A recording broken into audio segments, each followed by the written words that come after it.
नमस्कार, आप देख रहे हैं सी न्यूज भारत और मैं हूं आपके साथ ज्योति अरोरा। वक्त हो गया है न्यूज बुलेटिन का और इस न्यूज बुलेटिन में हम जानेंगे कि किसने अयोध्या में किया क्षेत्र भ्रमण, कहां सुनाई गई नारायण के 24 अवतार की कथा और कहां आयोजित होगा उस्ताद अलाउद्दीन खान संगीत एवं कला अकादमी का 3 दिवसीय प्रदर्शन। इन सभी खबरों को जानेंगे विस्तार से, तो आइए नजर डालते हैं इस वक्त की बड़ी खबरों पे। अयोध्या में कार्यक्रम में सम्मिलित पदाधिकारी भारत सरकार द्वारा आयोजित जन जागरूकता अभियान कार्यक्रम के आयोजककर्ता जिला अध्यक्ष गणेश्वर चौहान, मुख्य अतिथि महंत राजू दास जी महाराज की शत्रुघ्न सिंह लोधी जिला उपाध्यक्ष। इस अवसर पर सभी ने महात्मा जी का स्वागत सम्मान किया और बताई हुई बातों पर भारतीय जनता पार्टी ने कई विशेषताएं बताई।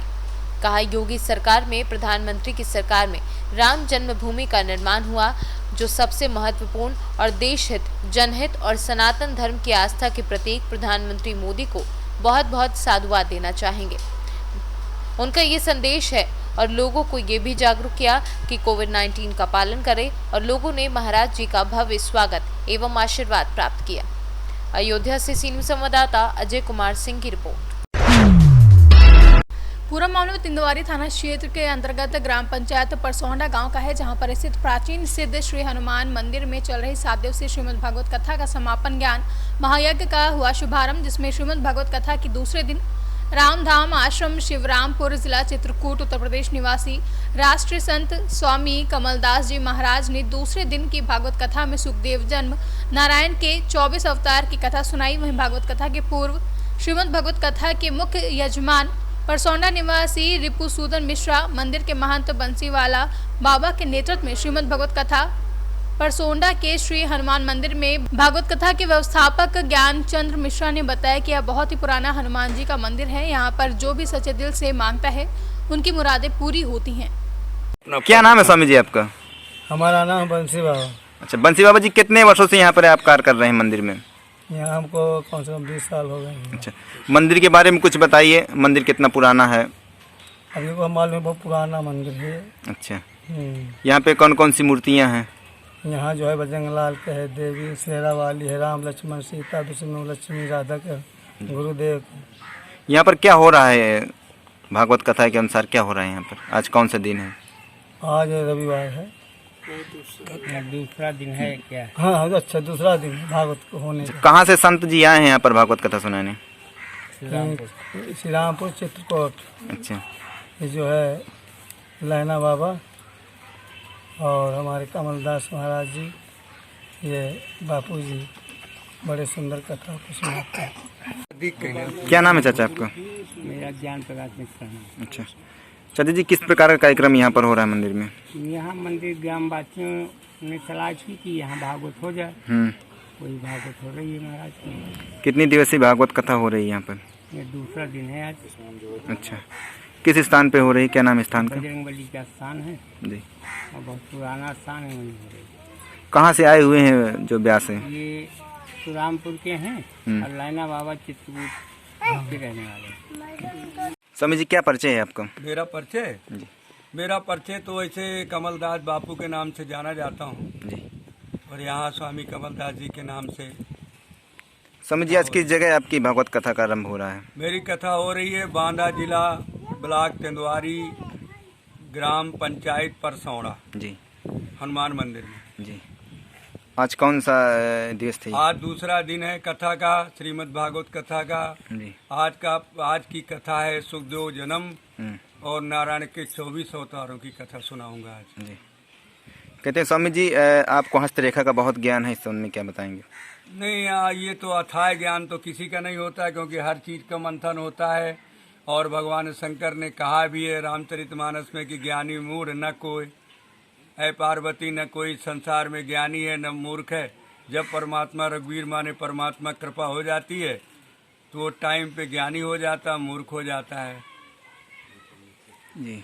आश्रम स्वामी जी कहाँ है आपका? आश्रम मेरा रघुवीर मंदिर, बड़ी गुफा, जानकी कुंड, चित्रकूट जिला सतना मध्य प्रदेश मेरा गुरु आश्रम है। मेरे गुरु जी का नाम है एक श्री 108 श्री चतुर्बुदास जी महाराज। मेरे गुरु भाई हैं राष्ट्रपति पद्म विभूषित तुलसी पीठाधीश्वर जगत गुरु रामभद्राचार्य जी महाराज। मेरे बड़े लड़के के गुरु हैं, तो मेरे गुरु भाई हुए हैं। बांदा से सी न्यूज संवाददाता कासिद अली सिद्दीकी की रिपोर्ट। किरतपुर मुख्यमंत्री सामूहिक विवाह योजना में 17 जोड़े परिणय सूत्र में बंधे, जिनमें 65 हिंदू व 5 मुस्लिम जोड़े थे। कार्यक्रम पूरी भव्यता के साथ संपन्न हुआ, जहां किरतपुर के डबाकरा हाल परिसर में बने आलीशान विवाह स्थल पर दूल्हा दुल्हन व उनके रिश्तेदारों का सुबह से ही आना शुरू हो गया था। सोमवार की सुबह लगभग 12 बजे विवाह कार्यक्रम आरंभ किया गया, जिसमें 65 हिंदू जोड़ों को पूरे हिंदू रीति रिवाज के अनुसार पुरोहित करण सिंह, बुद्ध सिंह राणा व राम गोपाल ने मंचोच्चारण द्वारा विवाह संपन्न कराया, जबकि मुस्लिम जोड़ों का निकाह कराकर मोहम्मद जाकिर जीवन सराय वालों ने पढ़ा। सरकार की ओर से नवविवाहिता जोड़े को 35 हज़ार रुपये का चेक व 15,000 रुपये का घरेलू सामान व कपड़े आदि दिए गए। वहीं कार्यक्रम के मुख्य अतिथि वरिष्ठ भाजपा नेता अवनीश निर्वाल, भीष्म सिंह राजपूत समेत कई लोग मौजूद रहे। बिजनौर से सी न्यूज संवाददाता सलीम हाशमी की रिपोर्ट। प्रयागराज के उत्तरांचल क्षेत्र चांदोपारा निवासी राष्ट्र कार्य समिति सदस्य, भारतीय जनता पार्टी किसान मोर्चा एवं राष्ट्र मानवाधिकार सर्वेक्षण के प्रदेश उपाध्यक्ष मुकेश दुबे को उनकी कार्यशैली को देखते हुए उन्हें राष्ट्र व्यापार मंडल का राष्ट्र सचिव के पद पर मनोनीत किया गया। राष्ट्र व्यापार मंडल के राष्ट्र अध्यक्ष राजा बाबू रस्तोगी, संस्थापक राष्ट्र महामंत्री सुधीर कांत शर्मा ने मनोनयन पत्र देकर उन्हें बधाई दी। जहां राष्ट्र व्यापार मंडल के राष्ट्र सचिव बनाए जाने की खबर जब क्षेत्र में हुई तो मुकेश दुबे के समर्थकों में खुशी की लहर दौड़ पड़ी। वहीं घर पर बधाइयों का तांता लगने लगा, जहां समर्थकों ने मिठाई बांटकर खुशियां जाहिर की। मैं मुकेश दुबे, प्रयागराज का निवासी, आज राष्ट्रीय व्यापार मंडल का राष्ट्रीय सचिव बनाया गया हूँ, पूर्वांचल का प्रभारी बनाया गया हूँ। आज की बैठक के बारे में ये कि हम लोगों को इस राष्ट्रीय व्यापार मंडल के गठन का मतलब ये है कि व्यापारिक हितों की चिंता करें। व्यापारिक हितों की अनदेखी चाहे वह भारत सरकार करे, चाहे राज्य सरकार करे या आमजनता और अपराधी करे, हमें छोटे से छोटे व्यापारी और बड़े से बड़े व्यापारी सबके हितों की सुरक्षा करनी है। उसमें महिला हो, पुरुष हो, बालक हो, वृद्ध हो, कोई भी अगर व्यापार से जुड़ा है तो उसके हित की अनदेखी, उसका शोषण, उसका कुपोषण ये न हो सके। इसके लिए हम सड़क से संसद तक जाने के लिए तैयार हैं। अगर हमें संसद का भी घेराव करना पड़ेगा, प्रधानमंत्री राष्ट्रपति का भी घेराव करना पड़ेगा, तो हम व्यापारियों के हितों की चिंता के लिए, उनके हित के लिए हम सभी जगह जाने के लिए तैयार हैं। प्रयागराज से सी न्यूज संवाददाता रणविजय सिंह की रिपोर्ट। मैहर के जाने माने 80 वर्षीय डॉक्टर कैलाश जैन के प्रबंधन में लगातार कई वर्षों से मध्य प्रदेश सांस्कृतिक विभाग उस्ताद अलाउद्दीन खां संगीत एवं कला अकादमी का 3 दिवसीय प्रोग्राम मैहर में फिर से आयोजित किया जाएगा, जिसमें इस कार्यक्रम को सफल बनाने के लिए कई बड़े कलाकार भी इस कार्यक्रम पर शामिल होंगे और अपनी अपनी प्रस्तुतियां प्रदर्शित करेंगे। संगीत समारोह का शुभारंभ 19 मार्च को मैहर बैंड की प्रस्तुति से होगा। तीनों दिन कार्यक्रम रात्रि 8 बजे से 2 बजे तक होगा। कार्यक्रम के शुभारंभ में सर्वप्रथम मां शारदा की प्रतिमा पर दीप प्रज्वलित कर मैहर के कलाकारों द्वारा मैहर बैंड की प्रस्तुति दी जाएगी। ये जानकारी मध्य प्रदेश संस्कृति विभाग उस्ताद अलाउद्दीन खां संगीत एवं कला अकादमी मध्य प्रदेश के सचिव केसी जैन व मैहर एसडीएम सुरेश अग्रवाल ने पत्रकार वार्ता में दी। कितने कलाकार आ रहे हैं? 19, 20, 21 मार्च को आलोचना समारोह आयोजित किया गया है। इसमें कलाकार प्रतिदिन जो है 6 कलाकार प्रतिदिन प्रस्तुत दे रहे हैं और 3 दिन लगातार अलग अलग कलाकार रहेंगे। उनकी पूरी सूची जो है आपको कल तक उपलब्ध हो जाएगी। सर मैं उसमें मैं ही बता पाऊंगा। जी 19, 20, 21 कोई कार्यक्रम है, शुक्र शनिवार इतवार। ये पहला बार है जो अपन एक कार्यक्रम मार्च में कर रहे हैं, नहीं तो ये 18-19 फरवरी के आसपास हो जाता था जब ठंड भी पड़ती थी, है ना। और कई बार गुप्ता जी अपने अलाव भी लगवाए हुए हैं, है ना। तो ये हुआ जब यहाँ मीटिंग हुई थी, मैं नहीं था, भैया थे, भैया ने मुझे सचिव बना दिया। अब ये बोझा मेरे ऊपर ही रखे हुए।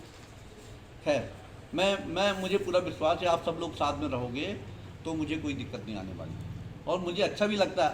आपने बोला मैं कहीं से भी व्यथित नहीं हूँ, जो आपकी पीड़ा है, लेकिन कुछ मेरे पास ऐसा होता जो आपकी पीड़ा मैं कम कर पाता तो मुझे अच्छा भी लगता भैया। डॉक्टर साहब, आयोजन की क्या रूपरेखा है, उसके बारे में कुछ जानकारी देंगे? देखिए, हर साल की तरह ये चूँकि बाबा अलाउद्दीन खां संगीत समारोह है और बाबा के द्वारा निर्मित, अब बाबा के द्वारा निर्मित ये जो वाद्य वृंद है, इससे कार्यक्रम की शुरुआत की जाएगी, जिसमें अब उतने पुराने कलाकार नहीं रह गए हैं, लेकिन बाबा की बनाई हुई धुनें अभी भी उतने ही लोगों को पसंद हैं।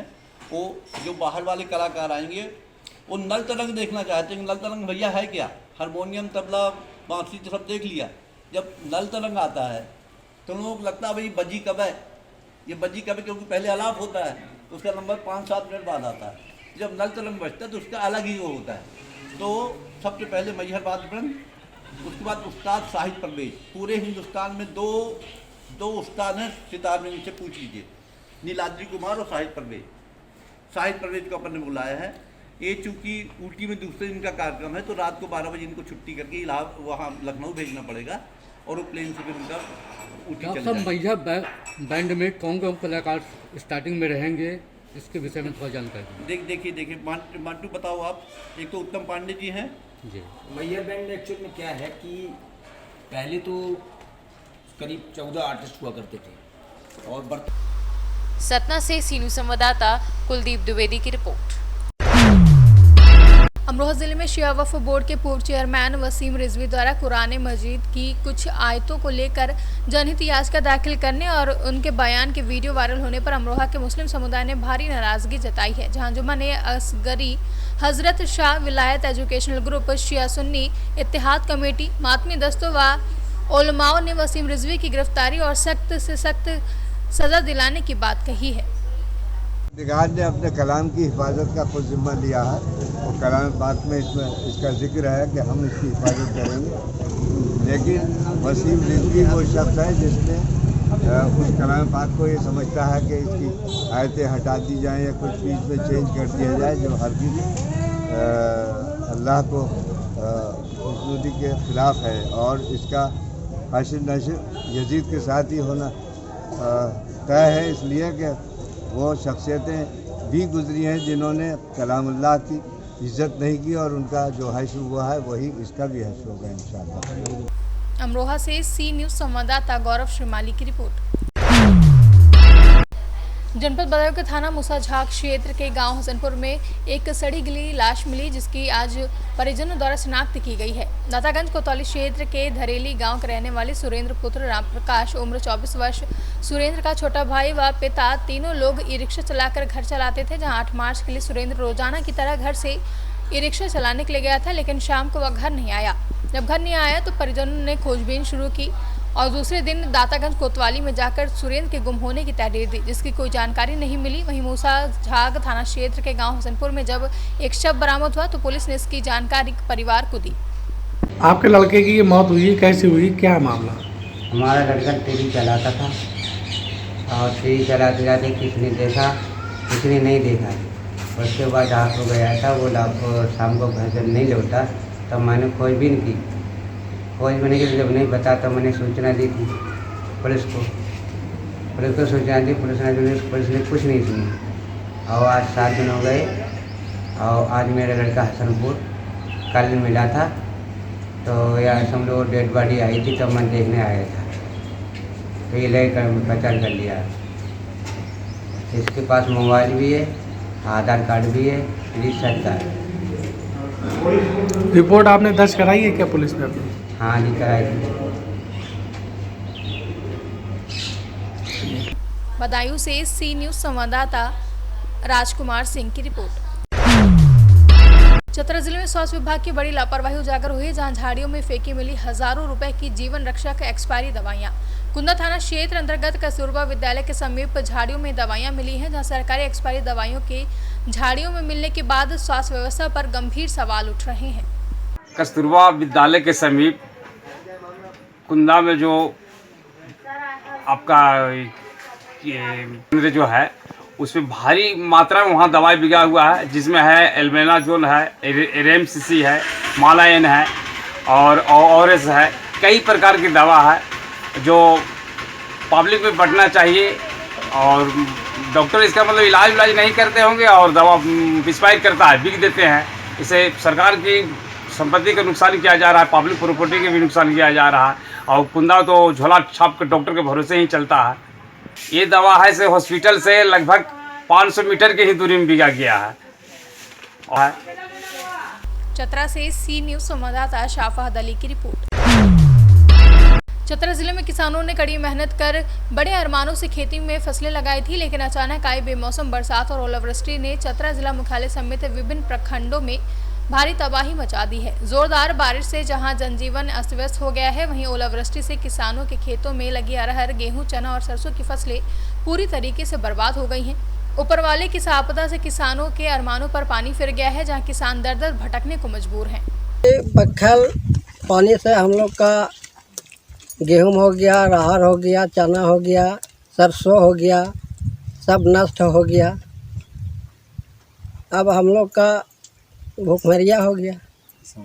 वही चाहते हैं कुछ मुआवजा अगर मिल जाता है तो गरीबी कुछ दूर होगा।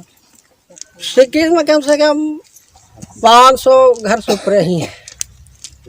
गेहूं, चना, अरहर, सरसों सब खत्म हो गया। अब क्या खाएंगे? बाल बच्चा ऐसे ही भूखे रहेगा। बाल बच्चा अब शादी ब्याह करने के टाइम आ गया तो कैसे क्या करेंगे? गरीब आदमी सबके हम इनके है रोजगारे, तो कैसे क्या करेगा? कुछ मुआवजा मिलेगा तब न पब्लिक कुछ करेगा। के गेहूं, अरहर, चना, सरसों सब पत्थर से नष्ट हो गए। अब हम लोग के भूखमरिया आ गया है। ये गांव है ऐसे अपने है, देहात है ऐसे भूखमरिया। हम लोग के बाल बच्चा क्या खाएगा? कोई रोजगार नहीं है इधर। वही कहते हैं कि सरकार कुछ हम लोग के नहीं देगा तो हम लोग भूखे मर जाएंगे, बाले बच्चे। कोई चीज़ नहीं रहा है फसल। इतना महंगा गेहूं लगाए, सरसों लगाए, 250 रुपये किलो वाला गेहूं, 65 रुपये किलो वाला, एको नहीं रहा। सब खेते में रह गया। हम लोग के बाले बच्चे के भूखमरिया हो गया और सब गरीब व्यक्ति है इधर। कोई ऐसा आदमी नहीं है गाँव में। सरकार से वही चाहते हैं कि हम लोग के नहीं देगा कुछ तो हम लोग बाले बच्चे भूखे रहेंगे, भूखे मरेंगे। चतरा से सी न्यूज संवाददाता शाफात अली की रिपोर्ट।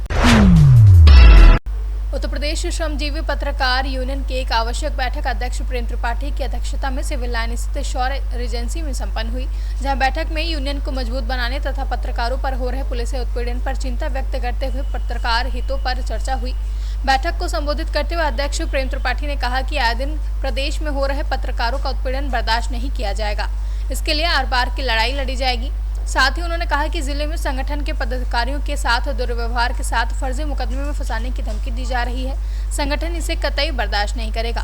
उन्होंने आगे कहा कि मीडिया लोकतंत्र का चौथा स्तंभ है। मीडिया का सम्मान ही भारत के लोकतंत्र का सम्मान है और यूनियन अपने हक की लड़ाई लड़ेगा। देवरिया से सी न्यूज संवाददाता ज्ञानेंद्र नाथ मिश्रा की रिपोर्ट। फिलहाल के बुलेटिन में बस इतना ही। देश और दुनिया की तमाम बड़ी खबरों के लिए आप देखते रहिए सी न्यूज भारत।